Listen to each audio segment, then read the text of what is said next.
Hola, hola, bienvenidos al espacio comunicacional de la propiedad horizontal de la provincia de Buenos Aires, este emprendimiento que hemos dado en llamar Consorciando. Hoy en formato trío de vuelta, pero volvió Leo. Bienvenido Leo de vuelta. ¿Cómo va? Nos faltó el jefe, así que estamos medio como de viaje egresado. Prometemos no romper descontrolar, nada, no descontrolar. no descontrolarnos, portarnos bien y no hacer lío. Bueno, sí, capaz que un poquito sí, pero porque es una condición inherente A la propiedad horizontal. y a nosotros tres juntos. ¿Cómo andan, chicos? ¿Bien? ¿Cómo andas, Marcos? Bien, bien, por suerte, todo bien. Todo bien, todo Leo. tranquilo, por suerte. Acá, volviendo. Arranquemos por promocionar, agradeciendo como siempre a la gente de Editorial Amurabi, a Fernando de Palma. Hoy tenemos para sortear la asamblea en el derecho de propiedad horizontal del amigo Federico Chiesa. Acá abajo pueden escanear el QR y anotarse en el sorteo, y agradecer también a la gente de Banco Macro porque nos cede amablemente el Código Civil y Comercial de la Nación, actualizado a 2024. Pueden escanear también el QR y anotarse en el sorteo. Y bueno, largar comentando varios aspectos interesantes que han pasado en estos días de la última vez que nos juntamos. Estamos viendo algunas cositas que están cambiando. Marcos, nos comentabas recién fuera de aire algunos cambios que se han producido en el REPAC. ¿Querés contarlo vos? Sí, en realidad ustedes saben que para hacer una denuncia básicamente se deben cumplir algunos requisitos. El primer requisito es que sea uno propietario y acreditar que uno es propietario, tener al menos el título de propiedad y esté reflejado en la expensa, identificarse dónde está en la expensa, si soy de la unidad funcional 4, de la 10, de dónde soy. Si no tengo esa identificación, porque el administrador a veces erróneamente no cumplió todavía con el artículo 11 y no consignó el nombre y apellido del propietario, o le puso propietario 4B, que a veces es muy común los errores en eso, que también nos tienen que ayudar las procesadoras, las empresas que liquidan expensas. Además tiene que tener que haya un administrador inscripto previamente a la denuncia, y si no, denunciarlo por estar actuando en ilegal. Pero otra de las cuestiones que se le requiere es que haya agotado la vía consorcial. Y eso, al menos en la gestión nuestra, estaba previsto, se buscaba que hubiera esa interrelación intraconsorcial, pero estaba livianita. O sea, se tomaban muchas denuncias donde se trataba de encontrar la forma de darle volumen al ida y vuelta de generar el traslado para que el administrador reaccionara y esto fuera un proceso de reacomodo, de instrumentación. Eso se acompañaba con la capacitación, con la comunicación, con muchas cuestiones. Y era un proceso de implementación, con lo cual había que tener algunas características de decir, bueno, pará, no vamos con todo, ¿sí? Ahora, aquel administrador, por ejemplo, que no consigna el número de factura de sus honorarios, que no consigna el número de factura de los proveedores, aún los de emergencia, esos plomeros, esos gasistas que siempre el administrador tiene, aún en caso de emergencia, también le tiene que facturar. También le tiene que dar una garantía de obra, tiene que tener un servicio. El artículo 13 del código no lo releva con el caso de urgencia. Hay una mala costumbre en la administración que los administradores piensan que porque invocando la razón de urgencia es todo libre albedrío. O sea, no tenemos que facturar, no tenemos que tener garantía de obra, no tenemos que tener nada. Y no es así, está previsto en la disposición 27 qué es lo que tiene que hacer, cómo lo tiene que comunicar y varias cuestiones. Ahora, en ese conjunto de acciones, el administrado, el consorcista, no es alguien profesional, ¿sí? Entonces no entiende, piensa que lo puede denunciar directamente. Entonces hoy se encuentra con que el REPAC, y bien, yo entiendo que muy bien, ha angostado o de alguna forma llevado a un plano de mucha exigencia el agotamiento de la vía consorcial. Me parece muy buena medida que han tomado. Tengo una consulta porque lo hemos visto, nos ha llegado en denuncias y todo. ¿Cómo manejaban ustedes el tema de la acreditación como propietario. ¿Por qué te lo consulto? Porque uno entiende desde este lado del mostrador que el propietario es el titular registral, que es el que está asentado en el libro de propietarios. Pero hoy por hoy se están admitiendo denuncias de gente que no es la titular registral y que no es la que debiera figurar en el libro de propietarios. En realidad lo que vos tenés que hacer primero es hacer lo mismo que haces vos como administrador para completar el libro de propietarios, ¿no? Pedirle el título de propiedad, primera hoja, segunda hoja. A veces hay gente que no quiere acompañar la escritura completa para no exponer el valor de venta de la propiedad, como si eso fuera determinante para algo, pero vamos a admitir que haya gente que tenga eso. Puede ser un informe de asiento registral o de dominio, como usualmente se le llama. Ya está reconocido, viene siendo reconocido dentro del consorcio y quizás hasta erróneamente. Muchas veces el cónyuge, las expensas están a nombre del cónyuge del propietario. Nos ha pasado que ha sido titular hasta del consejo de propietarios, una persona que no era propietaria, el hijo de una propietaria.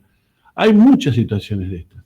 Ahora, quien debe hacer la denuncia es el que tiene derecho consorcial, es el que te puede elegir. ¿Y el adquirente por boleto? El adquirente por boleto no es propietario. Tiene una expectativa de ser propietario, puede tener posesión, por supuesto, y ahí es donde empieza a jugar. ¿Puede denunciar? Y sí puede denunciar. Cualquiera puede denunciar. Él sí puede denunciar. Ahora, el agotamiento, mirá cómo juegan estas cosas, ¿no? Por eso. ¿Podría agotar la vía consorcial a alguien que no es propietario? Porque si o alguien que no es propietario, y ahí es donde está el riesgo de limitar mucho, en exceso, el registro, ¿qué? ¿Y el registro no va a tomar conocimiento? Si una persona, un ciudadano, con su declaración jurada, con su DNI, con su clave de quill o quit, ingresa en un formulario digital una denuncia, ¿qué? ¿No puede el registro tomar conocimiento del incumplimiento a partir de los elementos que están? Porque una vez que se incorporan al expediente digital, pasan a ser instrumentos públicos. Sí, bueno, como un expediente. Lo que pasa es que después tenés los actos, la legitimación de los actos. La legitimación de los actos consorciales es una cosa, la obligación del funcionario público es otra. Bueno, entonces vos tenés. Pero sería atacable por falta de legitimación del denunciante. ¿De qué? La denuncia. Dejás de lado la denuncia y actos de oficio, si vos tenés los elementos incorporados en un expediente. O no tenés los elementos incorporados en un expediente. Entonces, ese tecnicismo del administrador, si el administrador está en falta, el registro tiene facultades para actuar. Porque tiene dentro de sus funciones la de velar el cumplimiento de las normas. Lo denuncie anónimamente, lo denuncie una persona, ¿sí? O lo denuncie un propietario. Lo que se trata de buscar y de restringir, que esa siempre fue la idea, de que no aparezcan los denunciantes anónimos ni seriales, sino empezar a limitarlo. Entonces, la idea de limitarlo, con el agotamiento de la vía consorcial, era poder precisar un ambiente donde la cuestión que venga al registro para analizar la conducta del administrador ya haya sido anticipada. Porque además uno ya va a ver la conducta del administrador. Si le denuncian, por ejemplo, que no está poniendo las facturas en la liquidación de expensas, error común de todos los administradores. Yo te podría decir del 90 y pico % de los administradores no ponen todos los números de facturas en la liquidación de expensas. Montón. Sobre todo estos que te digo yo, los proveedores recurrentes, los que tiene el administrador para los casos de urgencia y que no los tiene que salir a buscar. Porque eso es la realidad. Son los tipos que llaman por teléfono, se rompió el caño, pasó esto, pasó aquello, y acuden en emergencia al consorcio. Esos proveedores son proveedores habituales del consorcio. Generalmente traídos por el administrador. Generalmente traídos por el administrador. O traídos por el consejo propietario. O traídos por alguien, pero son los mismos. Uno lo ve, mira las facturas, ve los últimos 12 meses y sabe que todos los arreglos eléctricos, de agua, de gas, del consorcio lo hace el mismo proveedor. No lo hace otro. Ahora, esa persona tiene que tener factura, tiene que tener una oferta de servicios, tiene que tener una garantía de obra. ¿Qué garantía de obra nos da? ¿Cómo puede ser que todos los meses cada 2 meses se rompa el mismo caño? No se puede romper cada 2 meses. O sea, 2 meses con honorarios, ¿no? 2 meses con honorarios. Si se rompe, se rompe. Las cosas se pueden romper como se puede romper cualquier cosa. Ahora, cuando vos agarrás y decís, mirá, en este edificio 10 veces se arregló el mismo baño, bueno, ¿qué pasó con el baño? O estaba detonado, se arregló parcialmente, se arregló mal. ¿Dónde está la garantía de obra de ese proveedor? Algún propietario lo puede exponer, denunciar a eso. La pregunta es, si no me pones la factura, te tengo que intimar a que lo hagas. ¿Sí? Entonces lo haces. Pero después lo dejás de hacer con otro proveedor. ¿Te tengo que volver a intimar? No. ¿Cuántas veces te No, voy a se intimar? supone que lo tienen que tener conocido, sí, claro. Bueno, por eso. Digo, una cosa es cuando arrancamos con el proceso de fiscalización, una cuestión es cuando arrancamos con la aplicación de la norma, y otra cosa es que de repente todos nos declaramos sorprendidos. No todos estamos sorprendidos todo el tiempo. ¿Sí? O sea, también hay un artículo del Código Civil, el artículo 10, que habla del ejercicio abusivo de los derechos. ¿Sí? Vos podés tener tu derecho a presunción de inocencia, podés tener tu derecho de corregir, pero ese ejercicio en el derecho de defensa, en la presunción de inocente, en la, Sí, bueno, pero en la también cuestión podría, ante también, la recurrencia. también podría aplicarse para los propietarios tóxicos el abuso. Bueno, sí, está bien, pero acá lo que las Yo creo normas. que hay que perderle miedo a la Claro, denuncia. No, sí, sin duda. No Al hay menos que. Aparte ordena. Es lo que yo transmito constantemente a los administradores en la entidad. Hay que perderle el miedo a la denuncia. Primero porque también el registro, y ya lo he ejecutado varias veces, este principio de reparación. Sí. Y lo destaca en sus, Está bueno. en sus La verdad que eso. disposiciones.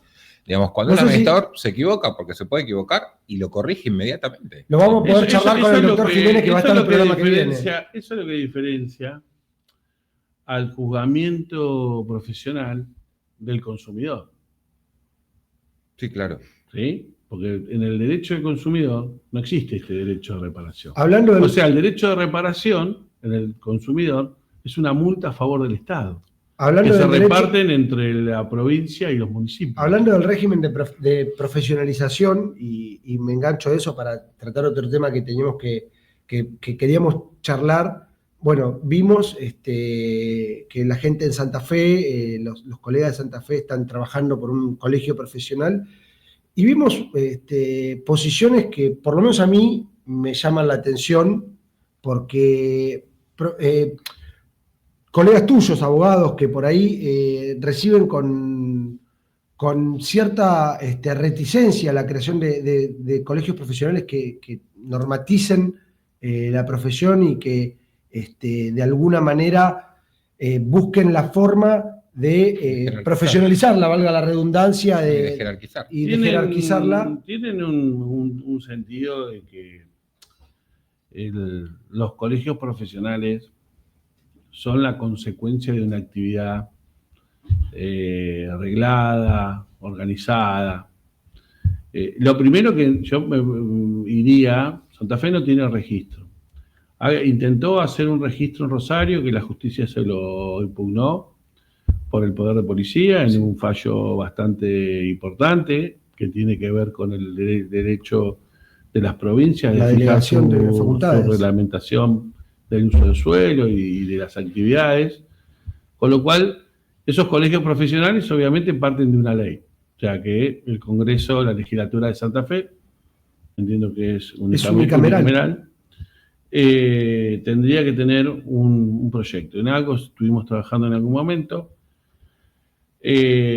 porque lo primero que tenemos que pensar es, bueno, los administradores de Santa Fe, vamos a decir, ¿están facturando sus honorarios como administradores? En las liquidaciones de expensas de Santa Fe, ¿podemos ver las facturas de honorarios de administradores? ¿O son contadores, monotributistas? ¿Qué son? Esto como para arrancar en una posición. Yo no leí lo de, creo que Victoria Loisi, por lo que habías comentado, Bueno, a Vicky la habíamos invitado justo por estos días de feria judicial, de días antes no pudo venir, pero la tenemos comprometida para que se nos sume. Aclaremos que estamos grabando, hoy es 8 de julio, estamos grabando previo a la feria. Estamos por cerrar y están todos a las corridas. Fue una carta muy larga, sí. De casi 12 carillas, me pareció fuerte. Me llamó mucho la atención la Liga del Consorcista, ¿no? Es decir, consorcistas no queriendo la jerarquización o la profesionalización. Por eso me hubiese sido interesante escuchar en algún momento la palabra de Loisi, porque lo que resuena en esto, al menos a mí lo que me hizo mucho ruido, es que la actividad se iba a cartelizar en un grupo de administradores que iban a pertenecer a ese colegio y él nada más. Yo soy contador público, matriculado en la Ciudad Autónoma de Buenos Aires, y somos un montón. No es que está cartelizada la parte contable o la contabilidad. No, pero yo siempre he dicho que el REPAC, lo tengo, era un camino hacia la profesionalización, hacia la colegiación, y que lo importante es tener el registro de consorcios.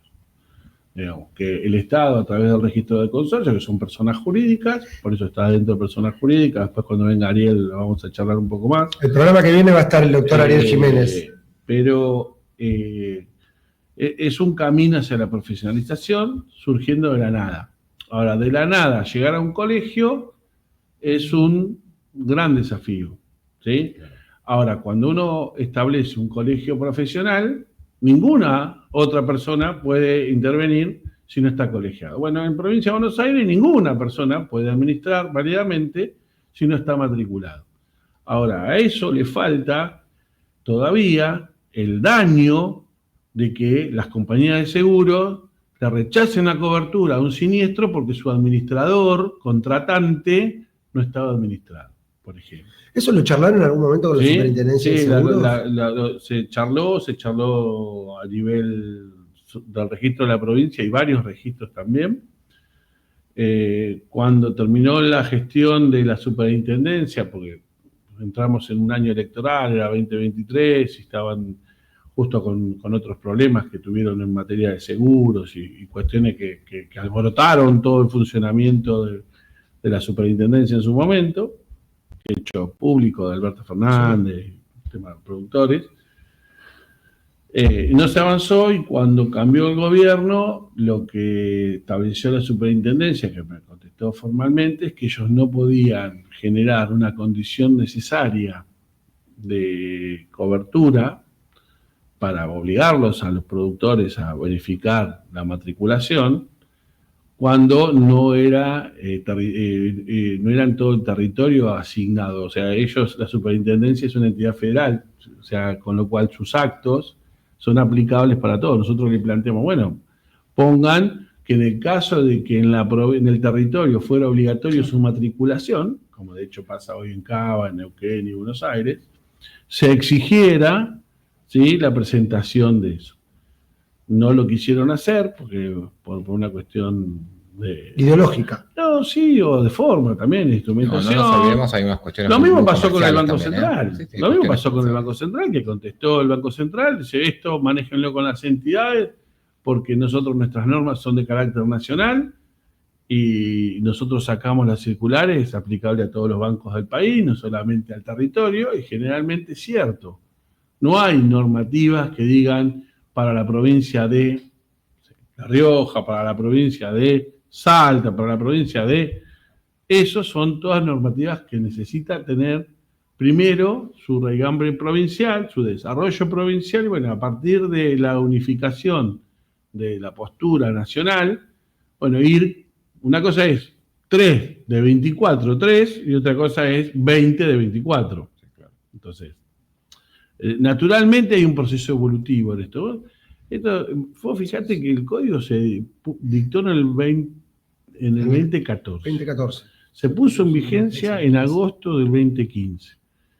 Y en Provincia de Buenos Aires lo pusimos en vigencia en el 2023. Sí, hay provincias que todavía... Y en el 2023 con un esquema de inscripción progresiva por partido, con lo cual podríamos decir que recién en el 2024. O sea, hace poquitos meses o hace un año, no mucho más. Entonces, pensar que algo va a evolucionar de una forma... cuando en sí hay resistencia.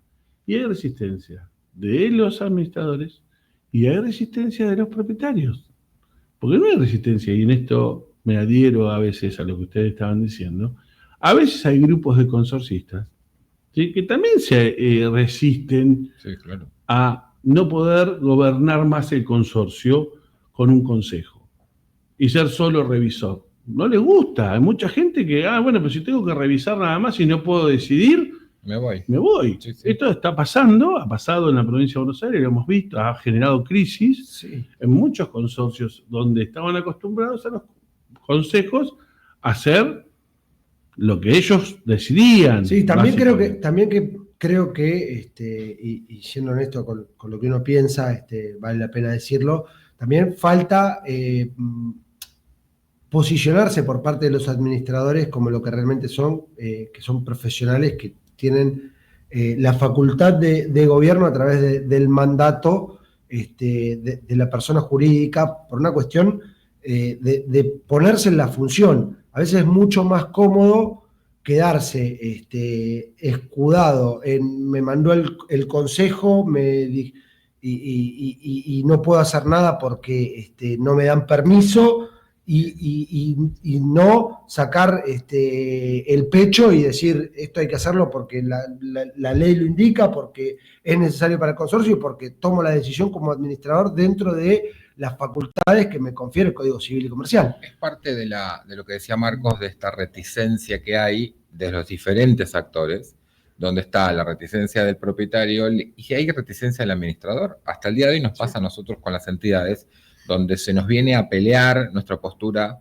frente al registro, donde se nos viene a pelear nuestra postura frente a las capacitaciones. Yo lo digo en cada curso que doy, si no fuera obligatorio por renovación o por sacar la matrícula, no tengo a nadie del otro lado. No, tal cual. No hay una ansiedad por querer saber. No, pero la cara de vaca espantada que pone la gente, ¿sí? Vaca, ternero, ¿sí? Un género, que pone la gente cuando vos le empezás a explicar algunas consecuencias o situaciones de... Me tocó compartir una clase con vos la otra vez que... Con los seguros. Con los seguros no, con las contrataciones digitales. Bueno. Las contrataciones digitales, que es un tema que, adelanto, vamos a proponer como tema... el jefe. Sí. El jefe yo no hablo de eso. No, pero un tema que vamos a proponer como tema de capacitación, porque nos parece que es fundamental, porque vemos que ni siquiera las procesadoras de datos tienen en muchos casos claro quién es el que les contrata el servicio. Punto número uno, empezando por ahí, y de ahí, entonces, muchas veces se nos ha planteado en las instituciones, en FEBA, cuando nos ha tocado dar alguna clase, ¿por qué tenemos que hacer el cursito? Y yo lo que les digo es, primero no es un cursito, es una manera de formarse y de ayornarse y... El de FEBA no es un cursito.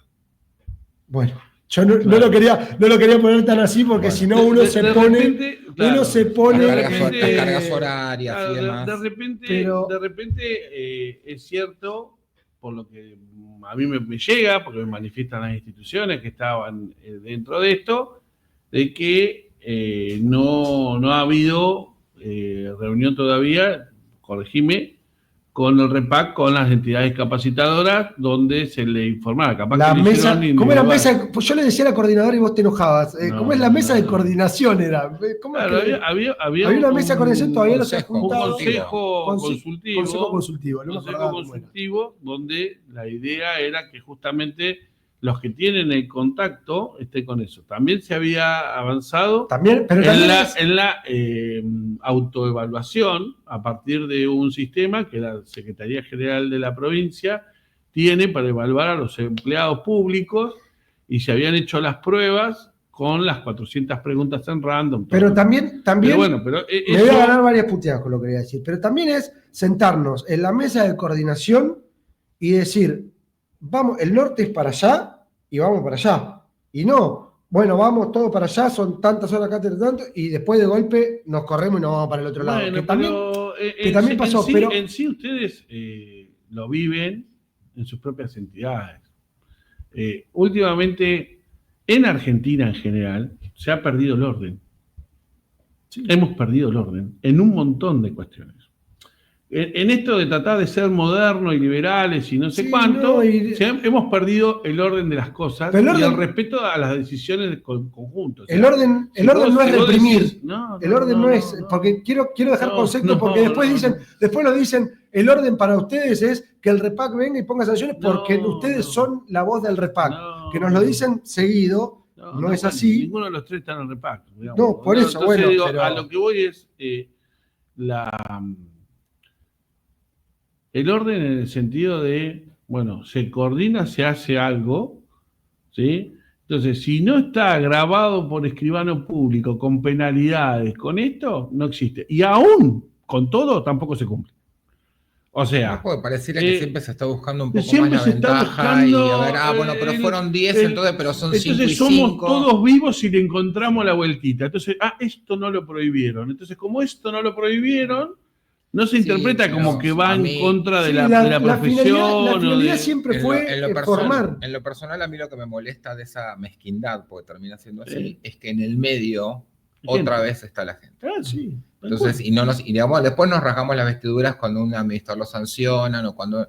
Pero también tengo que pensar en el paso anterior, que si en definitiva fui el que lo formé y tengo este resultado, hago un mea culpa. Las entidades tampoco hacen un mea culpa. Eso también hay que decirlo, ni lo hacemos, porque también es cierto, lo hablamos con Bernardo mucho, todo lo que nos queda pendiente, porque siempre quedan cosas pendientes por hacer. Y aparte, siempre falta que entre a la cancha el principal jugador, que todavía no entró. Sí, que entró en San Isidro, en algún tema que entró por otro lado, es cierto. Pero faltan jueces. Sí. Faltan que empiecen, porque hay muchos administradores sancionados, hay varios administradores sancionados que han depositado, en vez de depositar en el consorcio, depositaron en la cuenta judicial, la cuenta fiscal, ¿sí? Y están recurriendo. Hay varios, no hay uno solo. Hay en La Plata, hay en Mar del Plata, hay en San Isidro, hay varios, y faltan los jueces. Sí, entonces, bueno, ahí corremos con la contra de la demora de la justicia, que muchas veces la justicia tarde no es justicia también. Que tiene sus tiempos. El procedimiento escrito tiene sus tiempos. Si a vos te piden, imagínate, la justicia todavía no termina de entender que el expediente del REPAC es digital. Sí. Entonces pide al Estado un expediente físico. Sí.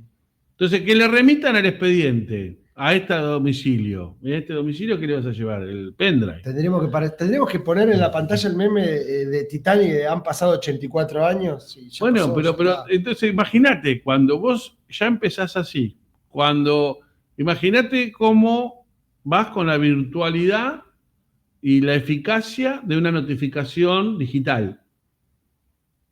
¿Entendés? Porque vos tenés la FIP, o la ARCA ahora, tenés ARBA, tenés ARCA, tenés ARBA, HIP en Buenos Aires, varios que ya tienen domicilio electrónico constituido. Tenés estos ambientes donde a través de la 15230 de la provincia se armaron esto. Tenés los seguros, que también recibís las pólizas digitales. O sea, es como que va avanzando. Hay tiempos en esto. Vamos a tener que esperar un tiempo. A veces nos da la ansiedad de decir, che, ¿qué opinan?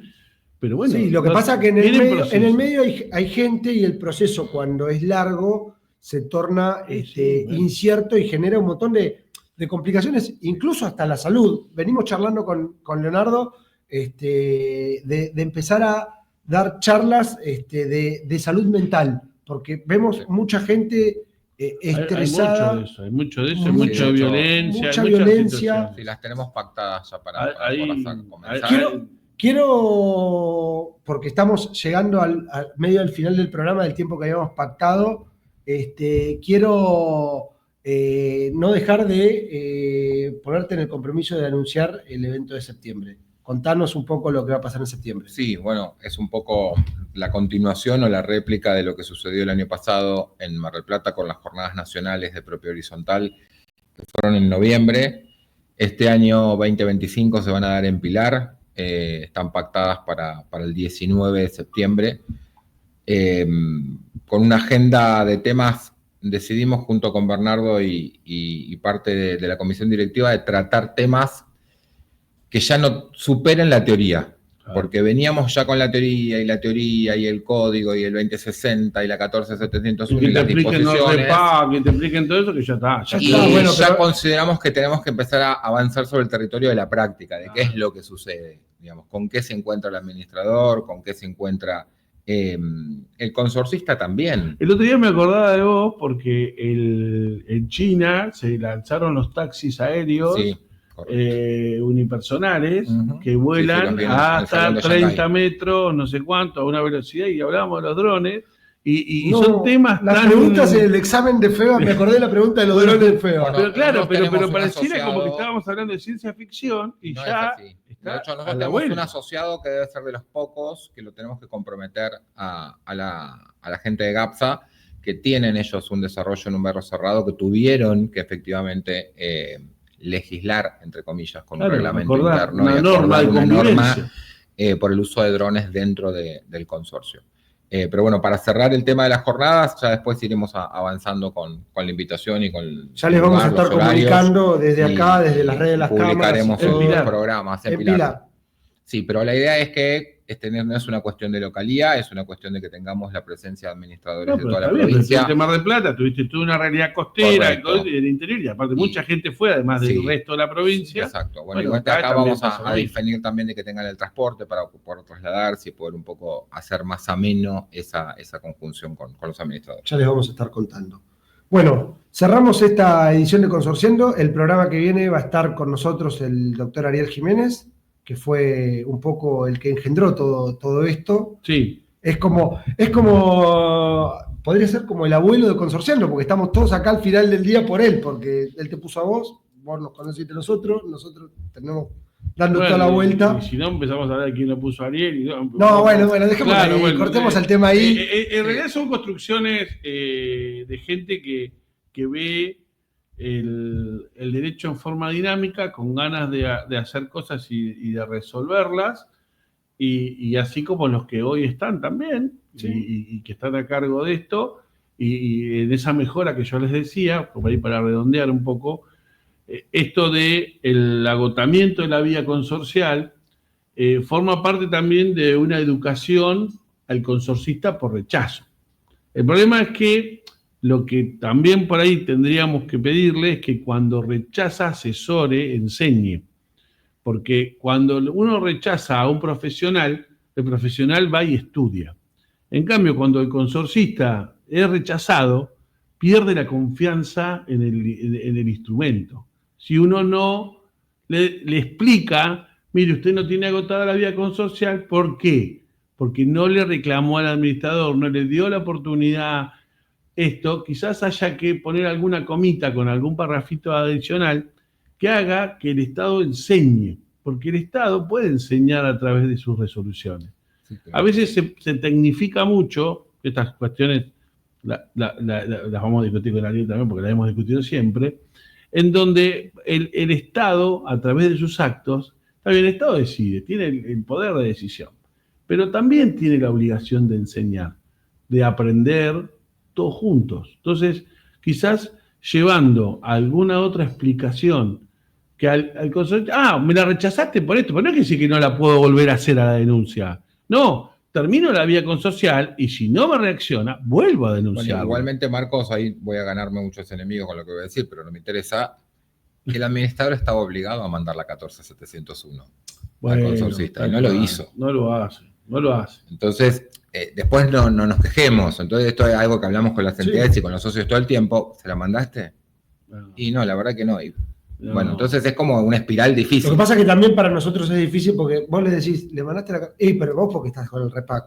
Claro. Me pasó, tuve una persona diciéndome 15 minutos que yo era un infiltrado tuyo por poco, cuando con Ariel armaron el repack, que estaban enojados conmigo porque yo... Dentro de la legalidad todo. Claro. Después... A ver, también es parte de mejorar la profesión, y lo digo claro, mi compromiso no es con las personas, es con la profesión, y creo Totalmente. Que le leo lo mismo. Nosotros estamos comprometidos con mejorar la actividad, la profesión, llevarla a un mejor puerto. Por eso nos pasó mucho que cuestionaran, y siempre me acuerdo de esto y lo pongo como ejemplo. cuando empezaron con los cursos de formación, que se le dio la No sabíamos inscripción. redactar una asamblea. Sí, no, pero se les dio la inscripción por, ¿cómo es? Por idoneidad a los que tenían más de 5 años y se los obligó a los que tenían menos y a los que querían empezar a hacer un curso de formación que, aclaro, para mí es súper corto, no, o sea, yo que armo las currículas, digamos, no me alcanzan nunca, siempre me quedan temas por incorporar. Entonces, se trata, y venía mucho el cuestionamiento de por qué tenemos, ya hace 20, 30, 40, 50, 60 años que hago esto, no me va a venir ni vos, ni el otro que está en La Plata, ni nadie me va a venir a explicar cómo tengo que hacer esto. Y yo lo que digo siempre es, muchachos, somos claros, a ver, para ser abogado como Marcos, para ser contador como Leo, yo soy martillero, para hacer cualquier profesión universitaria uno se tiene que formar, tiene que hacer 5 años de carrera universitaria, 3 años de carrera universitaria, lo que sean, y luego obtener el título y luego poder ejercer. Acá se nos dio la ventaja de poder ejercer. No, y luego seguir estudiando. No, Porque, ni hablar. En el 2015 cambió ni hablar la todo formación, el código. ni hablar de la formación en esto, continua. ¿no? En la propiedad horizontal. Cambió No quería abrir la ventana por ahí de la formación continua, porque era un tema en el que es inabarcable y no terminamos más. Pero por lo menos para el hecho puntual de esto. No, pero yo te cuento algo. Nosotros hemos compartido, cuando sacábamos los profilaxis, cuando hacíamos esto, yo se lo he compartido a amigos míos jueces que me han escrito, este es otro derecho, no lo estamos tratando. Lo que me estás hablando es otro derecho. Sí, Dice, hoy tenemos... ¿cuándo van a dar capacitaciones para los jueces? Y nos han pedido, y de hecho en Mar del Plata Sí. hubo una charla con el Consejo de la Magistratura que después no se pudo llevar adelante, pero ¿cuántas veces nos han planteado o lo han llamado al repaque? Y esto el Departamento Judicial de San Isidro, fue la doctora Lucero, nos han llamado como testigos para ayudarlos como perito, no fue como perito, fue como testigo en causas de administraciones fraudulentas, donde, bueno, a ver, cuéntenos qué está mirando el registro sobre las obligaciones, qué interpreta sobre estas cuestiones, y entonces nosotros tuvimos que hacerlo, fue Mayra una, yo fui a otra, digamos, y en sí, no, con la evidencia que uno ya ve, uno ve una liquidación de expensas y rápidamente se da cuenta de dónde están los mayores problemas. Rápido se da cuenta. Al ver tantas, sí, tenemos un ejercicio que al ver tantas, sí, claro. ustedes también, Sí, ustedes sí, mismos sí, la sí. ven. Sí, Entonces, ¿y dónde está? Bueno, ¿y cómo se corrige? ¿Y es necesario solamente eso? ¿O las cámaras también pueden hacer otro tipo de talleres? Yo sé que vos haces muchos de eso. Desayunos y cuestiones, en donde o citan a las es que tiene que haber empresas. Bueno, en Mar del Plata Fabián también hacía mucho de Sí, esto sí, con ustedes. trabajamos O han mucho. ido a Tandil, digamos, Necochea. Lo que pasa es que hay mucho desinterés de la gente por formarse. O sea, por ahí la generación más nueva, y te digo porque uno lo Sí, ve, está más activa. lo veo. Sumen esa gente. Sí. Sumen esa Sí, gente sí, sin duda. y vayan con esa gente al frente. Pero Y empiecen a llenar los votos de las cámaras con esa gente que empieza a desplazar a la gente más grande, que se resiste. Es una cuestión de cambiar el padrón. Sí, sí. Entonces, si vos tenés un padrón de gente joven, sumalos a todos, adherilos. ojo que la juventud, y trabajá. que la juventud tampoco es garantía No, border. pero ganas. No importa ser Es joven ganas. o ser viejo. Sí. No, pero- El tema es el espíritu Sí. y las ganas, ¿no? Y las ganas. No pasa por una cuestión de documento. No, y aparte, Marcos, para terminar y cerrar, porque nos estábamos ya excediendo el tiempo, hablábamos con Bernardo esto de, yo tengo la idea de que ninguna ley es perfecta. Ninguna. La 14701 está dentro de ese lugar donde tampoco es perfecta. ¿Habrá que trabajar para pulirla? Sí, claro. Lo que nos tenemos que preguntar es si es el momento. Claro. ¿Cuándo? ¿Por qué? ¿Cuándo? ¿Por qué? ¿Y para qué? No, ¿Para porque qué? aparte después Porque ¿para qué? si no Porque estamos en el te juegan medio. condiciones políticas también. Sí. Por eso Te juegan mismo hay que condiciones preguntar de el mayoría, tiempo, hay que un preguntar montón si de vale la No, y pena. de voluntad y de tiempo, de un montón de cosas. Un montón de situaciones. Y no tenemos, por lo menos yo no tengo claro, o sea, que los cambios que planteemos, o sea, es una posición de mucha responsabilidad Sí, claro. sentarse a plantear cambios que le afectan la vida a un montón de gente y que tienen que ser con responsabilidad, porque conozco un montón de gente. Conozco un montón de gente que si le decís, che, ¿qué cambios le harías a la 14701? Que no exista. Claro. No, bueno, pero la 14701 es una ley procedimental. Lo importante es el código. Vos fíjate que el código que se dictó en 2014 tuvo la pandemia, no la conocía. Pero Lorenzetti y compañía no lo conocían. Tengo el código acá, lo muestro así, no tiene dientes. O sea, hay muchos que piensan que muerde. O apoya pava. O apoya la pava, sí.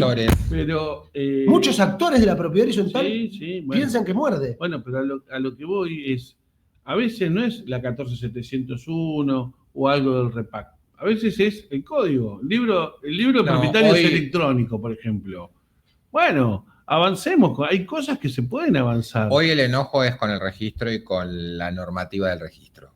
Al menos es lo que palpamos en la calle nosotros, que estamos todo el tiempo con administradores. Pero eso es que le golpea la puerta. Lo que yo digo en ese caso es, ponemos un poco, es decir, me parece que hay cosas que están bien, hay cosas que no están tan bien, trabajemos en eso, en ver cómo lo mejoramos. Bueno, pero no podemos dinamitar todo, entrar y patear todo. Ahí es donde yo te cierro la idea del otro tema.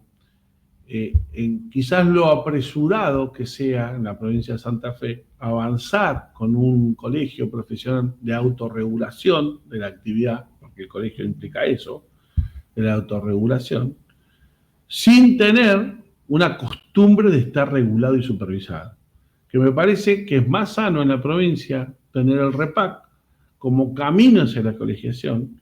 Yo creo que el REPAC es el camino, hay que acompañarlo con diplomaturas o con carreras que tengan una capacitación continua, como decís vos, me parece que ese es el tema, y bueno, y después avanzar con aquello del acuerdo de actividad, con todo lo que hablábamos siempre, de que era, bueno, ¿cómo logramos que todos más o menos vayan por el mismo lugar, claro, convencidos, no forzados? Porque el tema es estar convencido, no forzado. Convencer. Totalmente. Antes de cerrar este programa de Consorciando, les recuerdo el sorteo, la Asamblea del Derecho de Propiedad Horizontal de Federico Chiesa, gentileza de Fernando de Palma y la gente de Editorial Hammurabi. Pueden escanear el QR abajo de mi dedo, va a aparecer, se anota en el sorteo. Y gentileza de la gente del Banco Macro, el Código Civil y Comercial de la Nación, actualizado a 2024. También pueden escanear el código acá y anotarse en el sorteo. Como les dije, no tiene dientes, no sirve para apoyar la pava porque es chiquito y se quema. No, y Fernando nos confirmó que ya tiene la edición de ellos del Código Civil y Comercial. Sí. ¿Sí? Pero bueno, hasta acá una nueva edición de Consorciando. Esperemos verlos el próximo programa, que va a estar Ariel Jiménez, va a estar entretenido. Nos vemos. Chau, chau.